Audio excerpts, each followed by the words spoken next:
Hello, everybody, and welcome to GCRE TV today, the home of commercial real estate. Today, we have episode 2 with the Mobile Home Park Show with Glenn, and we're going to be speaking about the vernaculars of the industry and some of the concepts behind them. Glenn, hi, good day, how are you? I'm doing great, Gavin. Thanks for having me on again. It's always nice to see you. Good. So, Glenn, today we're going to be speaking is episode 2 of the Mobile Home Park Show with Glenn. The topic of talk is the vernaculars of the industry and some of the concepts behind them. So I look forward to a really good show and learning some new stuff. And as we say in the showbiz world, the lead is all yours now. Great. Well, thanks everybody for joining us again. I'm excited to talk to y'all. We've last week we talked about getting into some of the vernacular in this show. And there's a lot of strange terms that we use in our industry that other industries might use some of them, but we kind of mean them a little differently sometimes. Some are obviously consistent, but the one big one that almost everybody struggles with when looking at manufactured housing is the cap rate. And the cap rate is in most other real estate verticals sort of the base metric that everybody's looking at to evaluate risk versus reward on a deal. It's simply the NOI divided by the purchase price. Sounds simple enough, right? You end up with a number, and anywhere depending on what market and what portion of the cycle we're in, from a 4 cap to a 10 cap, or lower or higher. Most buyers seem to get hung up on the cap rate in manufactured housing. And the reason is this, it's in most other verticals, all the income is capitalized, or at least 90% of the income is capitalized. In our industry, it's not. And that's something you have to understand. And we got, some variations of the cap rate to help adjust for that. So when looking at the cap rate, very simply, it doesn't work in the most conventional type of way that you might be thinking. The higher the cap rate, the higher the price. No, it's the opposite. The lower the cap rate, the higher the price. And so when you have, simply put $100,000 NOI being sold at a 10 cap, that would be $1 million purchase price. If you had an 8 cap, that would be around $1.2 million. A 12 cap would be lower, somewhere around $800,000. Don't hold me to the exact number. I'm just giving you averages. But that's kind of the concept. So when we say, hey, we have a 6 cap, for sale, we're referring to the capitalization rate of the NOI, and that is something a lot of people kind of get hung up on. They don't understand exactly how to get to the NOI. And the NOI, is the net operating income, of course. That's pretty universal. Except in our industry, we have a couple different NOIs depending on how you look at it. So it gets a little confusing. But sticking with the cap rate, when we talk about, finding the correct cap rate for that deal, we're really talking about on lot rent only, okay? Or lot rent and reimbursements, or other capitalized income streams, like you might have a laundry facility at your park, or you might have some cable revenue, water revenue, sewer revenue, things like that. That would all be capitalized. But your park-owned home rent, your POH rent, as we refer to it as, or your rent-to-own rent, the RTO, would not be capitalized. However, the lot rent portion of that rent would be. Confused yet? Yeah. So giving you kind of an easy number to work with. Let's just say that the lot rent for that park is $300. Okay, and that's a decided number that lot at that park operates at for all of its lot rent only tenants. And the park owned homes in that park are renting for $700.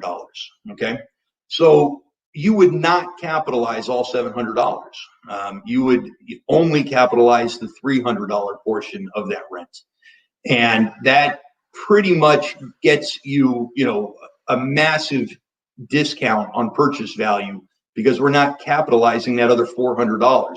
We are, however, applying, some other metrics to it, like a gross rent multiplier and, some other things like that to the park-owned home rent or the RTO rent. Sometimes it's a discount value that we use on RTO rents. So what does all that mean to you at the end of the day? Well, if you had, 10 units that were renting for $700 a piece with the park-owned home in there, you would think, hey, I'm making $7,000 a month. That's pretty good money, and I'm going to be able to capitalize all of that. You're not. We're only going to use $300 of that, and so your difference is really only between $70,000 or $36,000 that's being capitalized. A huge difference in your NOI as far as your price points go. And that's one of the first mistakes new guys, come into the industry and say, hey, this park's got all these units making all this money. I'm going to capitalize all of it. The reason we don't capitalize the park-owned home rents or the RTO rents is it's a diminishing asset, essentially. The park-owned home model that the tenants are living in is depreciating every day, much like a car. And so the expenses go up on it every day, So what we have learned over decades of doing this industry is let's just carve all that out and only use the lot rent. So that's kind of how we start the basis of an evaluation, is trying to extract what the actual lot rent NOI is on that park. Of course, you have to go through all the expenses and remove all the park-owned home expenses out of the expenses too, because it wouldn't be fair to show all the expenses for repairs, maintenance, insurance, taxes, legal, all that kind of stuff that goes into operating the park-owned home side. So you have to carefully extract all the various expenses associated with any park-owned homes or non-capitalized revenues. Once you kind of get through understanding what the true values are, okay, for the lot rent side, then you can have a pretty accurate NOI, and then that's when we kind of look at applying a cap rate to it. Now, a cap rate 10 years ago was so easy. We just applied a 10 cap to everything. It's so easy, and sometimes even a higher cap rate. Nowadays, it's not like that. It used to accurately measure kind of the risk reward aspect of a deal. Nowadays, not so much. Nowadays, it's more or less just one more metric amongst many metrics that you got to get familiar with when looking at a deal. Because I might bring a park out at a 4 cap, okay, on my underwriting, and the seller or the park owner might be telling me, no, that's not how we look at it. My NOI is much higher, and I think this should be a 6 cap. But we're still arriving at the same price. So I mean, how is that? Well, it's because people get really kind of tied up on their objective with their underwriting. I mean, Excel tells a lot of lies. You can make it say anything you want it to say. So when you look at something that sounds like too good to be true, and you see a cap rate of 10% or 8%, 99% of the time the deal's not underwritten correctly. And you have to go through and line item each revenue and expense source out to make sure you're arriving at the right NOI. Typically, with the cap rates, we're going to apply, depending on the grade of the park and the location of the park. If you're in the middle of, Timbuktu somewhere with, a real ugly park, you're not going to get a low cap rate no matter how much value adds on there. But if you're in, downtown LA or downtown Atlanta and you have a pretty nice looking park, obviously we're going to give you a better cap rate. However, most of the time that cap rate that we're as a broker arriving at, which is not the same way an investor or a buyer is going to look at the cap rate, but how we look at it is we adjust to what we believe the achievable debt service is going to be on that. So, in today's market, if we were in LA or Atlanta, we would probably get interest rates and a debt quote something like 2.8% right now, and a 25-year AM with a couple years interest only. So what that tells us is, hey, our base here is 2.8%. We're in a primary market and we have a very clean park. We think that the cap rate should be somewhere like 1.5, maybe 2 points higher than the interest rate. And that's kind of how we would look at it. Now, if we were in Timbuktu, we might say, hey, we think there needs to be 3 or 4 points of spread between the interest rate and the cap rate. So the same exact deal in a different city, in a varying quality aspect, might have a cap rate that is as low as, you know, a 4 cap or a 4.5 cap. But if we moved over to that other city, it might be as high as a 7 or an 8 cap. And that spread, you know, more or less always equates to an IRR that, you know, most people don't know that that's kind of what they're working off of, and they don't think it through. They often look at just the day one cap rates and how it's performing on day one numbers. And I'd say that's not the right way to look at an investment. You really got to just look at it kind of how most of the larger institutions kind of look at things, which is on a 10-year levered IRR. And depending on your threshold and what you're trying to do with the amount of infill that's there or upside that's there, most new buyers that are coming into the industry are typically looking for something like 18 to 24% IRR, which, hey, that's a great number to try and achieve, but it's going to be very hard to do on a lot of deals in primary cities and with, you know, quality deals. So what the institutions, like, you know, with that we work with, typically they'll go down to as low as an 8% IRR, and, you know, somewhere between an 8 and a 14% seems to be kind of where most of those guys fit in, depending on the quality and location, again, of that deal.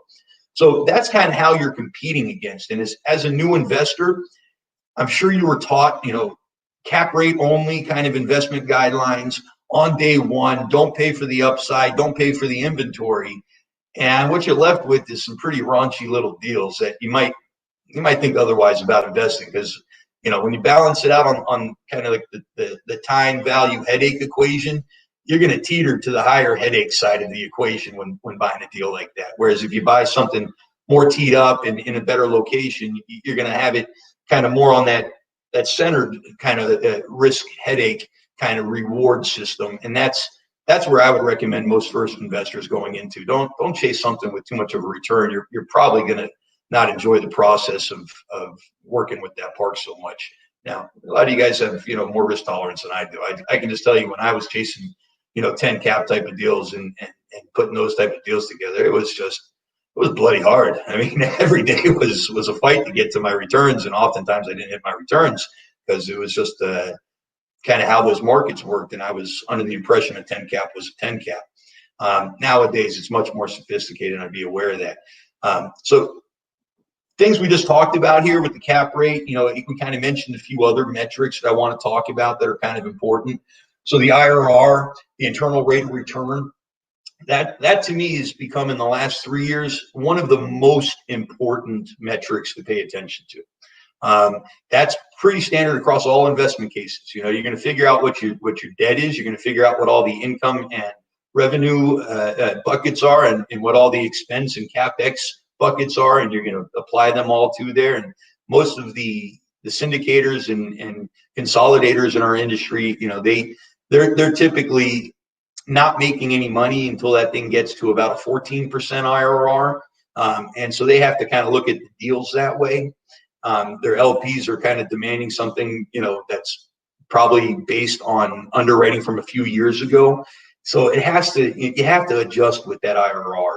And typically, guys, I would say for the novice, the new guy coming in, if you can get something that has, you know, 2 to 3 point spread between what the achievable debt is on that deal, you're probably going to do pretty well. You know, I think 2.5 to 3 points almost always will get you around a 20% IRR.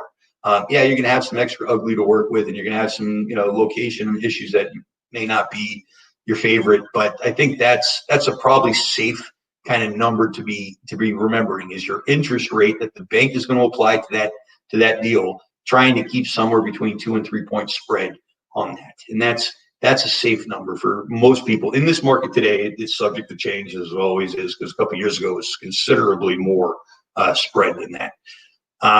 So cap rate and IRR, important numbers, but the cap rate is not the end all be all of what you should do. If you buy a cap rate on day one numbers only with no value for the upside, you're not going to win very many deals.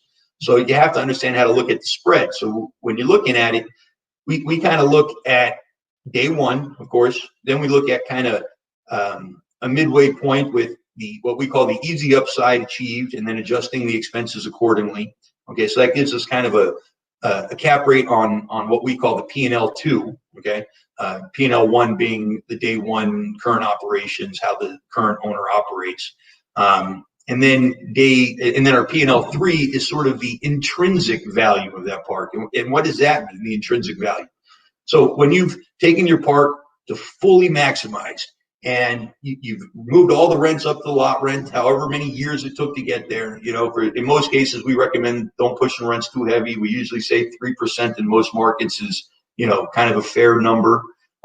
If you start pushing too heavy or just because you can, it might leave a bad taste in some of your tenants' mouths. And if you push too heavy, a couple of my clients have been involved in this, and they crack down on you, and you might even have a total revolution. So don't push heavy, just don't.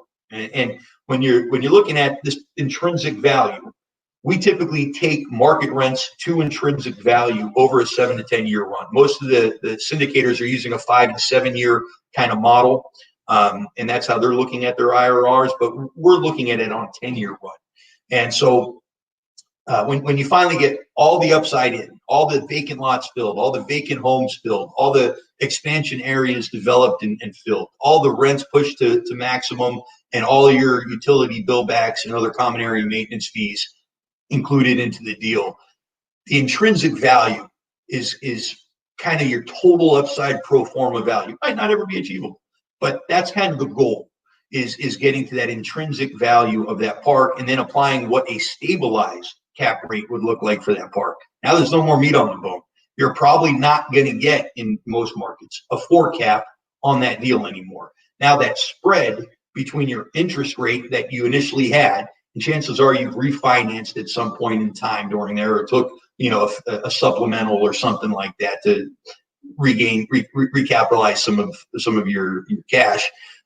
You're still wanting to look at how the next buyer, if you're thinking about selling, is going to be able to do it. So you kind of want to stay on top of your debt quotes. And when looking at that intrinsic value, if there's no meat left on that bone, then you just got to accept the fact that, hey, this market, when fully stabilized in today's economy, is a 5 or a 6 or a 7 cap. And that's kind of how you're going to balance your exit and talk to your LPs and explain that, kind of that's sort of the exit mark for you guys when you go. Because you might buy at a 4 cap today, but there might be a ton of upside in it. And, when you stabilize the whole park, it might actually be a 6 cap, which, intuitively sounds like, well, hey, I'm leaving money on the table, or I'm missing out on something. And you're not. That's just kind of how it works. Years ago, we used to, underwrite to a high cap rate and then compress down to a low cap rate on your final values. Tables have turned. The math works better in the other direction, and that's kind of how the market is foreseeing it right now. So some other key terms to be aware of here is your expense ratio. Sounds simple enough, right? Your expenses divided by your income, boom, you get your expense ratio. Well, again, like cap rate, it can be totally wrong and interpreted incorrectly. So if you're looking at an apartment building, it's pretty straightforward. In parks, it's not. Again, capitalized revenues and capitalized expenses versus non-capitalized revenues and expenses. So you have to extract everything out. But the expense ratio for the capitalized income and expenses typically are going to be all over the place on the day one stuff. You don't know how the current owner is operating, and depending on what state they're in, they might be in California or New York, or some high tax state where they might be operating as efficiently as possible, and they're still at 40-something%, 50-something% expense ratio. Whereas that's another park in Alabama, a very low tax state, might be operating at 25% expense ratio. In my world, that both of those numbers are probably wrong when you're looking at how the current ownership is running. There's almost always inefficiencies in there, and that's part of the value add for the next guy. Typically on the intrinsic value, when you take out the expenses and income relating to your recoverable utility line items, like your water bill backs and your water expense, then when you remove all those out and you're just left with the operating income excluding the bill backs and the expenses excluding the utilities, typically we like to see that number somewhere around 30% expense ratio. You'll see expense ratio referred to as an ER often, okay, but expense ratio. And that 30% is kind of the benchmark for efficiency. That's kind of where you want at some point in time of your ownership to get to. And if you fall below that number, probably means that you're either too high in rents, okay, or you're not, more than likely, you're not keeping up with the repairs in the park. So the scale on day one, P&L 1, P&L 2, P&L 3, typically you'll see that expense ratio normalize down to about a 30% with that utility carve out that we just talked about. And if you're way above that, that often means that your rents are too low. And you have to kind of come up with a plan to get these things. So it, again, rebalances back down to that 30% kind of mark. Some markets, like I said, are going to be 40%. It just depends, and there's no hard and fast rule. So, high tax states, there's not much you can do about that. So what otherwise would have been a 30% expense ratio might be a 35 or a 40, but you kind of want to work in there. Often when we bring out parks that are pretty stabilized, even on day one stuff, it's going to be somewhere between a 30 and 35% expense ratio, and kind of maintain that expense ratio, throughout those three P&Ls. So it gets a little convoluted, and I would highly recommend talking to your advisor that you trust, and working with them to understanding how they're coming up with the values when you're looking at purchasing or selling a park. Because oftentimes a lot of people just say, hey, you made $100,000 of income and your expenses reported to the tax man are only $30,000. So we're going to use a $70,000 NOI and throw it out there at a 6 cap. Maybe it works, but oftentimes you're forgetting all the other expenses that a new buyer is going to throw into that thing, which is where P&L 2 comes in handy, is adjusting for the taxes, adjusting for the insurance, adjusting for the R&M, adjusting for increase in occupancy if there's any occupancy there, adjusting for legal, lawn mowing, and all these other things. Because oftentimes in P&L 1, R&M is just repairs and maintenance is just going to include kind of a lump sum number, and you don't really know how they got there. Maybe they're having the tenants mow their own lawn. Maybe they're using, a dumpster, or maybe they're using, other things that, as you make the park prettier and more efficient and upgrade the thing, chances are you're going to take over mowing. So that's going to cost you something. You got to build that in. Chances are the snow, if you're in a snow zone, is, the tenant's just, doing his own stuff, and you're not plowing the roads, or you're plowing them minimally. Chances are the next guy, he's going to put an operator in charge of all that kind of stuff. That's going to cost you more. So you have to adjust accordingly for that. But you can't at the same time argue with the seller about, hey, your number's wrong. I mean, his number's not wrong. That's just his number.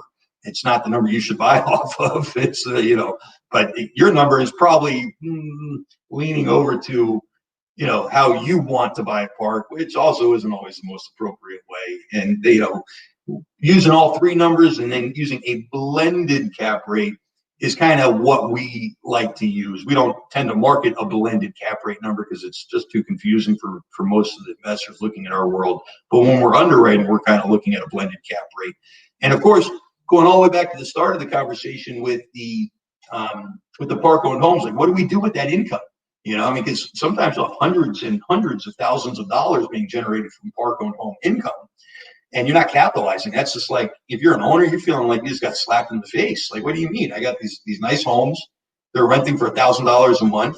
The cheapest apartment in town is $1,300 a month. I'm in a perfect spot to keep renting these things at $1,000 a month. I want that money capitalized. Buyers aren't going to do it, so we're not going to do it. And what we've learned to do over the years was, I think it was 15 or 16, we started toying around with using a GRM, and a GRM stands for gross rent multiplier. Very simple equation. So how much revenue does that unit produce above lot rent times the amount of years? Very simple. It's very, very simple. So going back to that first example where we had $700 rents and $300 being lot rent, well, now you have $400 for that home. And that you would take that $400 and say, hey, I think in this market, and we keep track of this, so we kind of know, but most markets, at least, east of the Mississippi, are going to, and not, high cost states like New York, are going to be somewhere in that 2 to 4 type of GRM, okay, depending on how new the homes are. Now, we look at those homes, kind of once they hit about 15 years old, they're just not as valuable anymore. And you really might want to start transitioning them into an RTO, a rent to own type of contract. And different states call it different things, but at the end of the day, you're saying, hey, Mr. Tenant, you should buy this house and I'll finance it for you. And you just pay me lot rent, once the house is paid off. You almost always need a license to do this. So definitely don't break the rules on this one because they will crack down on you. It's definitely something you don't want to get involved with. But go get your license and you start selling homes to these guys. So if it's a home older than 2005, we're definitely going to apply a GRM to it. Okay, somewhere from maybe a 1 GRM like we started to back in 15 or 16 to nowadays it seems to be pretty consistent somewhere in that 2 to 4 range for older homes that have titles that are occupied. Okay, so you have to understand all the little nitty gritty about that deal. The newer homes, so going back to my example, so you have that $400 spread. It's an older home. We call it a 2000 home. We'd probably say, hey, that home's probably worth a 3.5 GRM plus or minus. So 400 times 12 is 4,800 times 3.5. You guys do the math, but that's kind of what that value for that home would be. Somewhere probably around 15 grand plus or minus. I'm not a math whiz kid, on the spot, so I'm not going to bust out the calculator and tell you the real number right now. But you would just take that 4,800 times 3.5 and get to somewhere around, $17,000 for that home for a nicer 2000 type of model. Now, if that home was a 1970 model, I'd probably say it probably is only worth, maybe 1 GRM, maybe a 1.5 GRM. And so that $4,800 is probably only worth $5,000 to $7,000 for that home of an older vintage. Now, what do you do when we get to homes that are pretty new? Because we saw a lot of parts of brand new homes. I mean, it's been this year. This year's kind of been a good year for modular sales. Back in our heyday, we used to sell 300,000 plus homes a year. And over the decades, it's dwindled down to $60,000, $70,000 units. And this year we're north of 100,000 units, and we're pretty proud of that. It's going to take a minute to get up to the levels that we used to be, and I think we're going to have some discussions with Congress, making it a bit more easy to bring homes into parks and do this selling, because without that license, it's difficult, and most mom and pops don't want to go through the brain damage of getting a license and things like that. But anyways, I digress. The other method for evaluating the park-owned homes that are new, okay, is just like a car. There's a blue book value out there, okay? NADA is kind of the premise that we use, or the basis that we use. And you can kind of see, like, hey, if you just bought a 2018 home and you paid $45,000, $60,000 somewhere in there between the delivery, the setup, and all that, that home's probably worth something still like that number, okay? And even though we're not capitalizing the revenues from it, you're still getting almost full value for that home at that point. And every couple of years it goes down a little bit, so at some point you're going to say, hey, is this home 100% value of its worth, or is this home 70% of its value, or 60% of its value? Somewhere between 60% and 100% most of the time gets it done. But when it gets a little bit older, then again you change over to kind of a GRN model, just to make sure you're not overpaying. And once you get down to like 2 GRM on these homes, most of the time my advice to an investor buying this park, the opportunity is not in those cheap homes, except there's opportunity there. It's just not how you think. And it's going to sound kind of backwards to you, but like what I did at my park and what a lot of people do at their parks is the heck with this home. It's only, I only paid $5,000 for it. I'm having to repair this stupid home every day, every turnover, and I'm tired of it. Why don't I be the good guy and give this home to the tenant for free? Just give it to him for free, or you can do the carrot stick gift method. Hey, Mr. Tenant, if you're a good boy and girl for the next year or two and pay your rent all the time, I'll just give you a title to this thing. But in the meantime, you take care of all the maintenance, the taxes, et cetera, et cetera. Of course, you got to vet your tenants real good. But that's like what you're doing. Well, it sounds like, geez, you just gave away $5,000. That's insane. Well, most of the time, those older POHs, it's a sucker's game. It's a wash when you look at kind of the length of stay of a tenant and how much money you put into that home and the cost of the upfit and the turnover. oftentimes it's a wash. And you're like, I just went through all the brain damage to get nothing. That makes no sense. So the next best option is, hey, I'll just give you the home. You take care of all the expenses. But in exchange for me giving you a home, I'm going to take your lot rent now from this $300 number that we were talking, maybe up to $500 if my market and my park can really support that. And most of the time it can, because you're still giving the tenant a better value. They're still living in the same home instead of $700 now for $500. And you've now moved all that uncapitalized income, $200 worth, over to the capitalized bucket. So the bank's not going to touch it. The buyer's not going to touch it. But as long as you're holding this thing for a couple of years, in 2-3 years' time, after you've moved everybody out of the POH or given away all those homes and got all your rents now up to that 500 mark pretty easily and without offending anybody, now all of a sudden your park's worth a heck of a lot more than that basis value of 300. So that was kind of like a long loop to get to this, with understanding the cap rate, the POH, the expense ratio, what's capitalized and what's not capitalized. But that's kind of a real good trick to use. Just don't expect a buyer to be like, oh, you're now at $500 and you bought this park last year and I'm going to pay you a fortune for it. Buyers aren't going to do that, at least not yet, maybe sooner or later. Most of the time they're going to say, I know what you did, and let's talk next year when we see if your tenant base is still there with the same tenants, and go through that thing. But if you're a long-term holder, that's an excellent play, and you can go refinance a couple of years later and pull out so much more equity out of that deal than you would have been able to just doing 3% increment raises and having all this inventory that's really washing itself out. Like you really don't have much net revenues coming off of these homes, even though it looks like you're getting $400, profit from each home, because you're really not. The average turnover is going to cost you, $4,000 to $5,000 minimum. If you're using a crew and paying a third party to do it, and you had a tenant that destroys your home, which like totally is going to happen a lot, especially in the lower grade parks. There goes all that profit from that home. So I would say just get around that by giving away these older homes for free. Do some good with your tenants, make them feel like, hey, this guy's nice. He's not going to screw me over with jacking my rent up. He's actually giving me a free home, and you're giving him something nice. You're not giving them a jalopy that's just falling apart. You're saying, hey, I'm giving you this nice home. I've repaired it to this point. You're taking it over from here. In exchange, I'm lowering your base rent, but I'm upping your lot rent to this number, and I'm giving you a title, or in a year or two, I'll give you a title, and we'll do it that way. Great way to make some extra money, especially for the new investor getting into this industry, not understanding where the opportunity is on a deal when seeing a 5 or 6 cap on a park. So something to think about. But the newer homes, of course, you're probably going to pay full retail value if you want to be competitive for a new home, even though you might disagree and say I don't pay for homes. Well, you're probably not going to win that deal. So those are some very important metrics to pay attention to. There's a few others that are out there that people like to kind of talk about, and price per lot in our industry is a big number. It used to be a bigger number that was like what everybody talked about and sold through, and basically what price per lot means is, hey, I have 100 spaces in my park, and I bought the park for $2 million. Well, your price per lot is $20,000. Okay. And in older days, when we were talking about buying parks and selling parks, we always talked about price per lot. It would be, oh, I'm selling my park for $15,000 a pad. Oh, that's a great number. I'm selling my park for $12,000 a pad.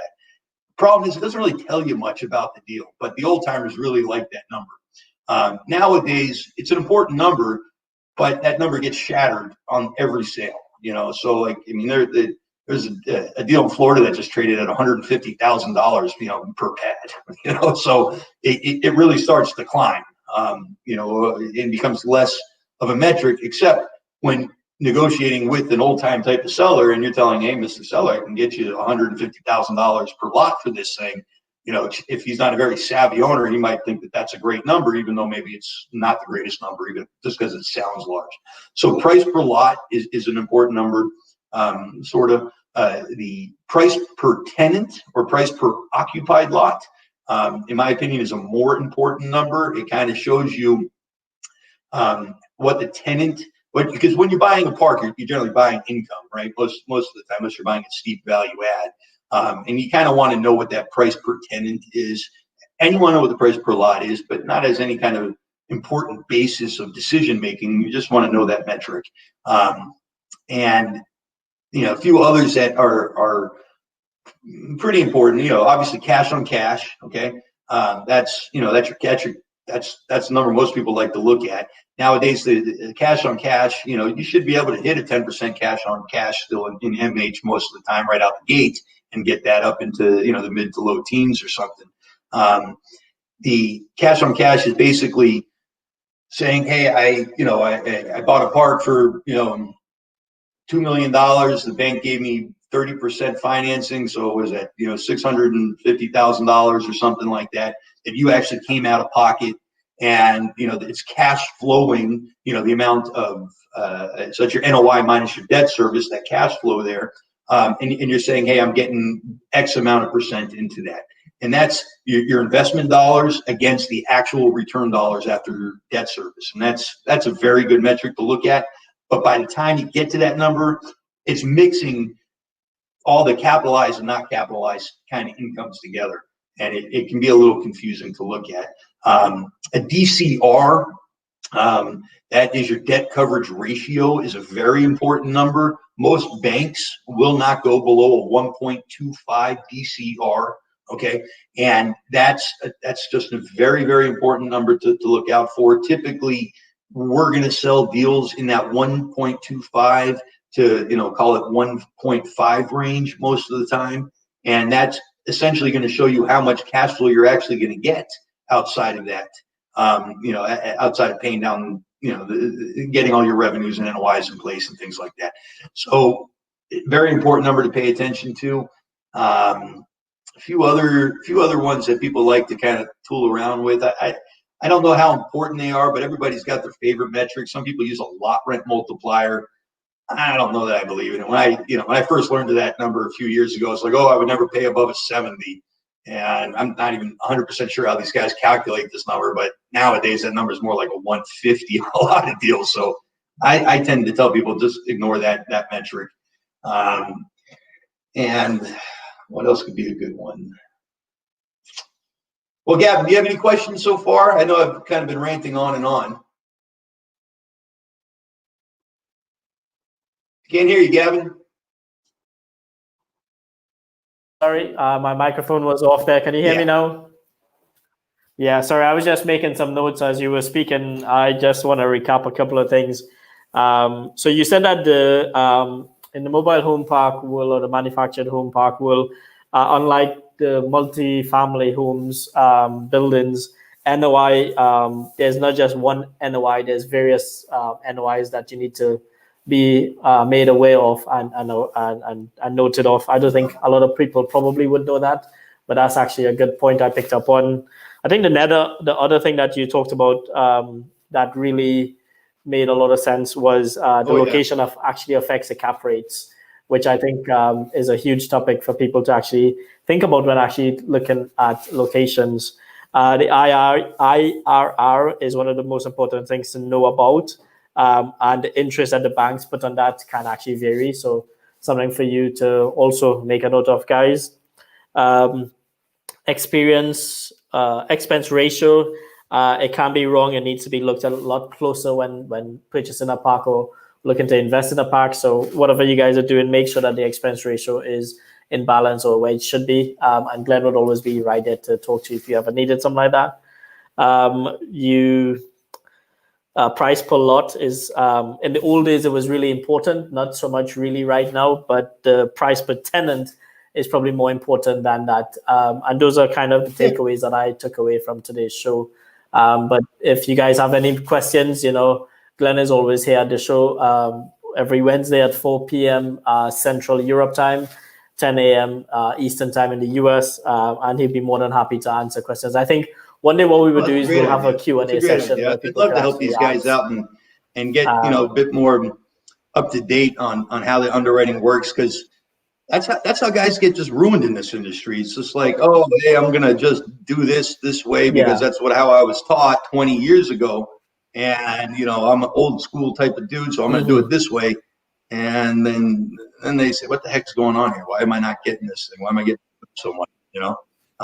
And of course, underwriting is critically important, and definitely. understanding how these work for your competitiveness in this industry, just to be able to win a deal. I mean, an average deal, below, you call it below $3 million, the $1 to $3 million that we bring out.